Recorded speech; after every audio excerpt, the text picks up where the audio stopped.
in Montgomery County, there were 3 known lynchings. It's a painful part of Montgomery County's history, the lynchings of 3 black men here in the county, 2 in 1880 and 1 in 1896. Recently, the historic Medley District in Poolesville brought in a local historian to fill in the details on one of these events. With the mighty hoist of the rope from the crowd, that still has so many unanswered questions. And his body swung lifelessly. The lynching of George Peck. For Peck, his life ended to a violent day that gripped the Washington region and made headlines across the nation. The first recorded lynching at its time to occur in Montgomery County, Peck's death released a specter of violence that would haunt the region for decades to come.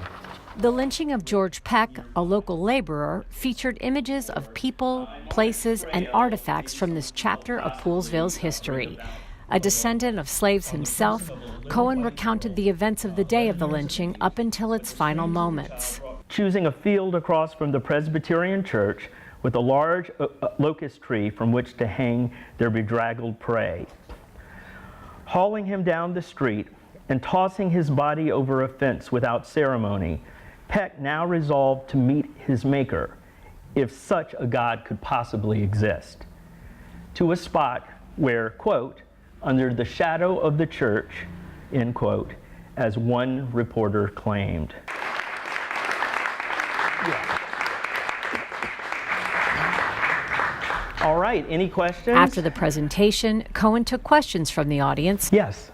Clearly moved by the injustice of the death of George Peck, some questioned how Peck's lynching could go unnoticed. What were local government responses to these cases of vigilante justice? Did they condemn them outright, or did they conveniently look the other way? This is an excellent question. This is hopefully a question that will be answered in joint partnership and research between Montgomery County Historical Society and the County Council. Recently, the County Council said it would form a Reconciliation and Remembrance Committee to take a look at the reported lynchings that took place here in Montgomery County and see that they are properly memorialized through the Equal Justice Initiative. There were voices in the community saying, wait a minute, this is the government that let this happen. Obviously, the government, our county government today, is not a county government that oversaw lynchings. Apologies are for the living and can only be given by us to us. Council members Hans Riemer and Andrew Friedson attended Cohen's presentation. Both believe strongly in the council's commitment in advancing this dialogue. Well, one of the first steps in this whole conversation is to get the facts about the events that happened, to learn about the lynchings and to try to place them geographically. A moment of silence. And so here we are standing where Mr. Peck was dragged and hung from a tree. And so it helps to be able to visualize that and to stand in front of a building that was here at that time. So it's an important part of the conversation, of the process, this journey as we engage this dialogue. One account said that the lynching happened in front of the church.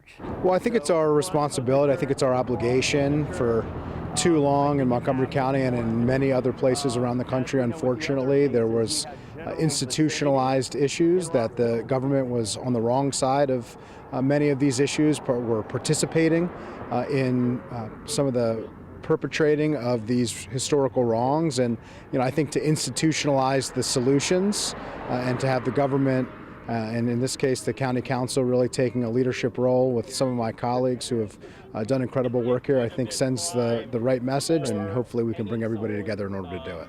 And those community members who came out on a cold February day to listen and learn about this part of our past say it's an opportunity to dignify the lives of the victims. I have been on a personal journey for the last, 5-7 years to learn more about equity and race and education. That's what brought me here today. And this is really spectacular.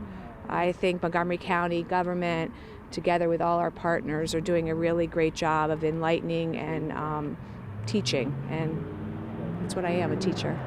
But perhaps one of the most moving moments of the day Eat a minute. came when Tony Cohen told the story of his own great-grandfather, Abraham Warren, the son of his master and a slave woman, a man who escaped tragedy to go on and own 350 acres of farmland in Texas under a new identity. As far as we know, we are the only black landholders on the Trinity River today. And he did it so that his children would never have to grow up and work for a white person. For Tony Cohen, Everyone ready? talking about the past is his reconciliation and remembrance. Hey, nice job. I didn't say that to you. That was great. Oh, thank you.